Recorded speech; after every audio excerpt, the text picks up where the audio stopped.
Most married couples get 2 Social Security checks, but there's actually a way to get a third one. And unfortunately, 90% of retirees miss it. And in this video, I'm going to show you exactly how to remedy that.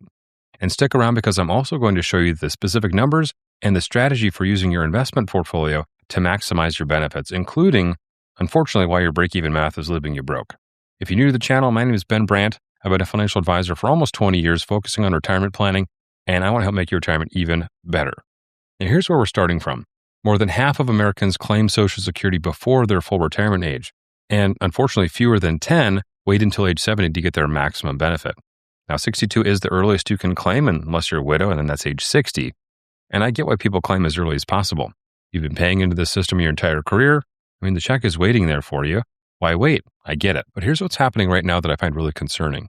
From January through July of 2025, Social Security retirement claims spiked 16% compared to that same period in 2024. Well, that's a reversal of a decades-long trend where Americans were slowly and steadily waiting longer to claim. Now that trend is reversing and it's accelerating. So I'll let you draw your own conclusions about why that might be. Feel free to drop some theories in the comments. But what I want to show you today is what that decision actually is costing people, especially married couples, and what the alternative could look like, which amounts to a third Social Security benefit. Because when you're married, this isn't just a decision based on your benefit alone. It's a household decision. And most people are basing this decision on faulty break-even math. And I'll tell you what that math is here in a moment. But first, I got to put some real numbers to my theory so we can get you on the same page. The average retired worker in 2024 has a primary insurance amount, that's the calculation baseline for Social Security, of about $2,116 a month. If that person claims at 62, they'd receive $1,481 a month.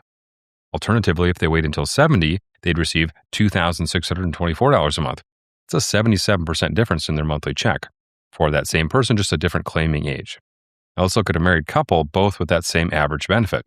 So if they both claim at age 62, if we add up those two average benefits, we get about $2,962 a month combined. Now, if they both wait until 70, that same benefit, $2,624 a month times 2, we get $5,248 per month combined. Well, that difference, drum roll please, is $2,286 per month. That's your third check. What's better than 2 Social Security checks? A third check. Now, it is somewhat rare, but it can actually get even better than that. The maximum possible benefit in 2026 is around $5,200 a month at age 70. Now, granted, that maximum requires your earning to be, above the Social Security taxable wage base for at least 35 years and waiting until 70 to collect your benefits. Most people just aren't going to hit that number, but it shows you how wide that gap can get and how much money many retirees are leaving on the table. In some cases, an entire check's worth of benefits or entire benefits worth of check, however you want to look at it. By the way, if you love to stay up to date about retirement planning topics, for example, news about Social Security reform, which is a pretty popular subject these days, you'll love my weekly newsletter, This Week in Retirement, where I find the best retirement stuff on the internet, and I'll put it in my newsletter. So check out the link below or check out thisweekinretirement.com. I want to pause here for a second because I know what some of you are already thinking. You're thinking, Ben, that sounds great. I mean, who wouldn't want 3 checks instead of 2? But I can't afford to wait until 70, right? I don't know how long I'm going to live. I need this income today. My situation is different. I hear you. And I want you to know that waiting until 70 is not the right move for everyone. And I'm not here to tell you that it is. But later on in this video, I'm going to walk you through exactly how we use your portfolio to bridge that gap. And I'll even share with you what you should do if you're certain that Social Security is about to go broke. So stay with me because the strategy I'm going to show you to maximize your benefits, I think is actually more flexible than you might think at the surface. Okay, here's where most people go wrong when they think about Social Security timing. They think about break-even math. And the idea is if I claim at 62, I get smaller checks earlier for longer. And if I wait until 70, I get bigger checks later. But if I die too soon, I'm losing money. So they calculate their break-even age. All totally fair, right? So let's look at a break-even calculation and I'll show you what most people miss. If you claim at 62 and you collect $1,481 a month, the same as our example earlier, versus waiting until 70 and collecting $2,624 a month, well, those two lines cross right about age 80, 81. Now, before that age, 80 or 81, the person who claimed early has collected more in total. After that point, the person who waited until 70 pulls ahead and never looks back, right? That's pretty common break-even math. When you see it referred to on the internet, that's what they're talking about. Now, here's something worth knowing. That crossover age, somewhere between 80 or 81, it's pretty consistent no matter what your actual benefit amount is. The specific dollars, of course, are going to be different for everyone, but that ratio between what you get at 62 versus what you get at 70 is math pretty much set by law. So the math falls in roughly the same window for everybody. So what's your break-even age for Social Security? If you know your break-even age, go ahead and drop it in the comments. but I'm guessing it's right around age 81. So if you think you won't make it to age 81 or maybe not much beyond age 81, well, then you collect early at 62. Except if you're married, unfortunately, you missed half of the math. Here's what most married couples don't fully understand about Social Security, and it changes the math completely. When one spouse passes away, you don't keep both benefits. The smaller of the two benefits goes away permanently. What remains is the larger benefit, and that becomes the surviving spouse's income for the rest of their lives. So if the higher earning spouse waited until 70 and built up a supersized benefit, the surviving spouse inherits that larger check. That spouse keeps the inflation adjustments, nothing shrinks, it just continues on paying out potentially for decades. But if both spouses claim at 62 and locked in permanently reduced benefits, well, that's the number the survivor is left with too. A permanently reduced benefit for a potentially very long time during what is often financially the most vulnerable or expensive stage of retirement. So what are the chances that one of you or your spouse lives beyond your single break-even age? Well, it's actually pretty dang good. So here are the numbers. For a married couple both age 65, there's about a 47% chance at least one of you is going to reach age 90. As an individual, that same 65-year-old has about a 22% chance of making it until 90. So your individual odds are roughly 1 in 5. As a couple, you're almost 1 in 2. Now, the Society of Actuaries agrees and tells us that there's about a 50% chance at least one member of a married couple, both age 65, is still alive at age 92. Remember that most people watching this video, you're going to have a break-even age of 81 when we compare claiming at 62 versus age 70. So yes, unfortunately, if the higher earning spouse defers until 70 and then passes away at 71, well, that is genuinely unfortunate. And the break-even math for that individual didn't work out. But if that surviving spouse lives until 85 or 88 or 92, and the odds say that that's more likely than not, well, that supersized benefit is paying out for decades. And that's the math that I think matters the most for a married couple. This is why I don't run break-even math on one person when I'm working with a married couple. That higher earner's benefit isn't just their retirement income, it's also their spouse's insurance policy against poverty later in life. Unfortunately, this flawed break-even math is extremely popular.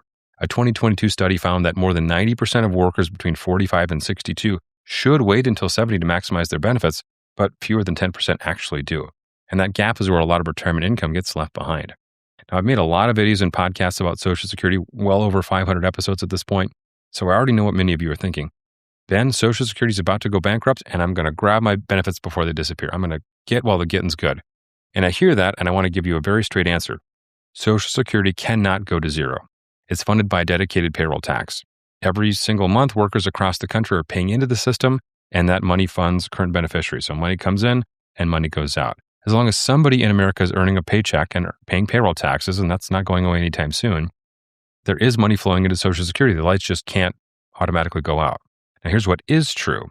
According to the Social Security trustees' own report, if Congress does absolutely nothing between now and 2033, no overall fixes, no adjustments, nothing, they just keep it exactly the same, well, that trust fund reserves, those trust fund reserves get depleted. And at that point, the income coming in would only cover about 77% of scheduled benefits. That is where the cut comes from. It's about a 23% cut. It's not zero, it's not gone, but there is a potential cut that's going to happen. Now, for me personally, I think Congress finds a way to fix this. I mean, Social Security covers about 75 million beneficiaries. That's a huge voting block, maybe one of the biggest ones. Politicians who want to stay in Washington, they tend to figure out things that protect 75 million voters. But let's just say I'm wrong. Let's say Congress does nothing and you do get hit with that 23% cut. That cut actually happens. Here's how I want you to think carefully about what it means to be a pessimist about the future of Social Security. The imprudent pessimist says, I don't trust the system, so I'm going to claim at 62 and I'm going to get my money while I still can, get while the getting's good. That sounds reasonably logical. What you're actually doing is voluntarily locking in a permanent 30% reduction to your benefit right now, today, in order to protect against potential 23% cut that may or may not happen in 2033. You're taking a guaranteed cut to avoid a hypothetical one. And if that future cut does happen, it happens on top of that reduction you already took. Taking your benefits early is not going to protect you. That's a cut on a cut. Now, the prudent pessimist thinks about it a little bit differently. They say, if I think my benefits might be reduced someday, I want to grow my benefit as large as I possibly can. I want to build the biggest number I can so that when a cut happens, I'm taking a cut off of a bonus. So if you've got to be a pessimist, your choices are a cut on a cut or a cut on a bonus. Again, if you're going to be a pessimist, at least be a prudent pessimist. All right, if you're still watching this video, I'm going to assume I've at least partially convinced you to strive for that third Social Security check. So how do we build it? Well, we make our government benefits and our savings work together. We think about Social Security benefits in a married couple's plan as two separate tools. The smaller benefit we generally recommend claiming closer to full retirement age. And here's the key reason. That smaller benefit becomes our first of two pressure release valves, right? That smaller benefit is temporary. Remember, that goes away after the first spouse's death. So we treat that as the more flexible benefit. We then combine that smaller benefit with our retirement income guardrails strategy. And what guardrails are is that means we set a target spending level and we establish very specific thresholds. If the portfolio drops below a predetermined level, we make an adjustment. Most of the time, the market is positive, something like 75% of any given year, the market's going to be up.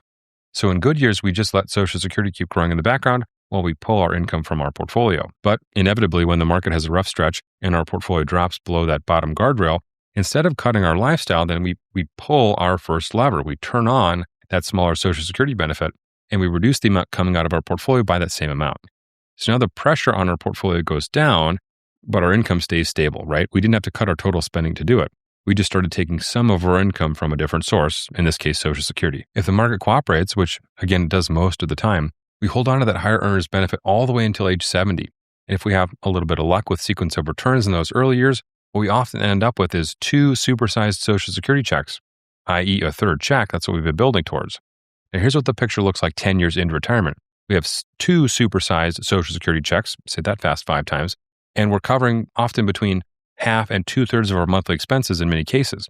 So your portfolio is doing light lifting at that point because we're getting a lot of guaranteed income. In many cases, if the market has been reasonably cooperative, clients have as much in their portfolio as they started with, them, sometimes more, sometimes less. That's a very different retirement than one where both people claim their benefits at 62 and are now looking at two smaller checks and a portfolio that now has to do much heavier lifting later on in life. Now, again, I want to be straight with you about who this strategy is built for. This is not a one-size-fits-all. This approach makes the most sense if you're married, if you're in reasonably good health with a family history that suggests average or maybe above average longevity, and you've got a portfolio. Ideally, one with $1 million or more, what I call a super saver, and that portfolio now serves as the income bridge while Social Security then grows in the background. If you've got significant savings and you don't genuinely need that Social Security on day one of retirement, well, this strategy has a lot of flexibility built into it. And of course, if life throws you a curveball, the market gets rough, or your health changes, well, that pressure release valve is still there. We could pull it really anytime we want to. If you're in a situation where you need every single dollar of income from day one and there's no portfolio buffer, well, then early claiming might just be the reality of your situation. That's okay. This video is not for everyone. But if you're a super saver, if you've done the work and built the portfolio and you're wondering whether or not you can do better than just claiming as soon as you're eligible, like most people do, well, I think this is worth a very serious look. Now, if today's video made you think differently about your Social Security strategy, or if you're realizing that you might need to look at this more carefully, here's what I would encourage you to do next. This is exactly the type of planning we do inside our Retire Ready Blueprint. We look at Social Security timing, portfolio sequencing, retirement income guardrails, tax strategy, everything together, because none of these decisions live in a vacuum. Everything kind of overlaps. So the goal is to get you to a place where 10 years from now, we've got two supersized Social Security checks coming in every month, and your portfolio is in good shape, and you're not lying awake at night wondering if your money's going to last because we've done this important planning ahead of time. That's what an even better retirement looks like, and I'll see you on the next one.